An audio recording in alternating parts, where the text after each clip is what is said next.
Hey guys, we are here for workout number 5. So today the only thing that I'm going to need is my weighted backpack. As always, you can make it as heavy as you want it to be. We are working with supersets. Most of them are going to be 3 sets. We're going to have a link in the bio of what your breakdown in terms of your reps are. So just keep that in mind. My first guy that I'm working with is actually going to be side lunges. Side movement is great for me. Backpack or no backpack, that's going to be your call. I'm going to swing that guy on. I'm looking for that push out and that come back in. Again, I'm looking to strike where ball, the foot, the pinky toe, the heel. There's my good push off. Right side, left side.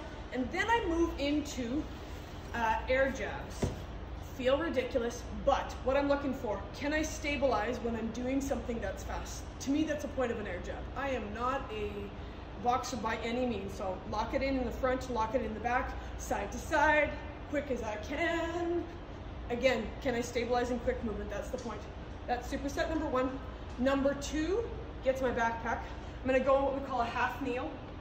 In my half kneel, touch back toe, really strong placement on the foot because it keeps this bum engaged while I'm here. Same thing, can I move and keep that lower body still? So the deal with a wood chopper is, yes, I can do it slow, right? But the point is, again, can I challenge this strong, stable position with a little bit of pep in my step? So it also means that I don't have to go crazy heavy because I'm going a little bit zestier while I'm here. I superset that guy with a back lunge with the opposite hand. Gives me a little bit of mobility while I'm there, okay? My next superset, I really like this one, actually. It's a down dog into a push-up. So gives me some mobility. There's my hip back position, down into my push-up, back and forth. So if I'm on my knees, it just means I go from here and then spike. Knees a little bit bent the whole time, that's fine, that's entirely up to you. This guy goes with a one-legged bridge. Again, I'm looking for that stability.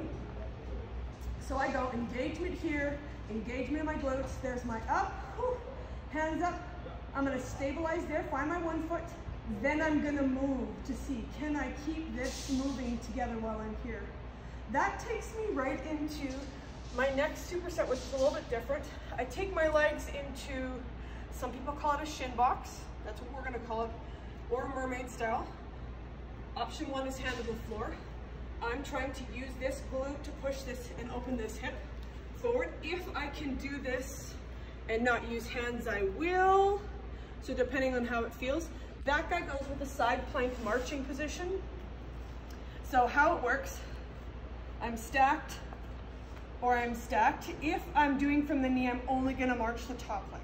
If I'm doing it from the legs, I'm going to march, march, and march, okay? So depending on what works the best for you. And then my last superset is a plank to a side plank. My goal, move the body as a unit.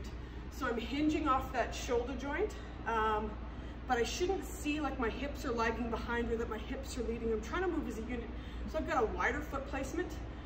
Your way to make this a little bit easier, do it elevated. I don't want it on the knees today, but if you need to use a table to put your elbow on, you can do that as well.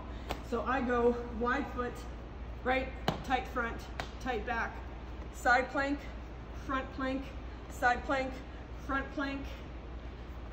That guy gets superset with a tricep push-up because why not make it juicier if you can? We're gonna go hands down, start on your elbows, right? Tight body position like your plank. Push, there's your down if you need to make it harder, right? On your toes if you need to make it easier, use your table, and that's it. That's day number 5.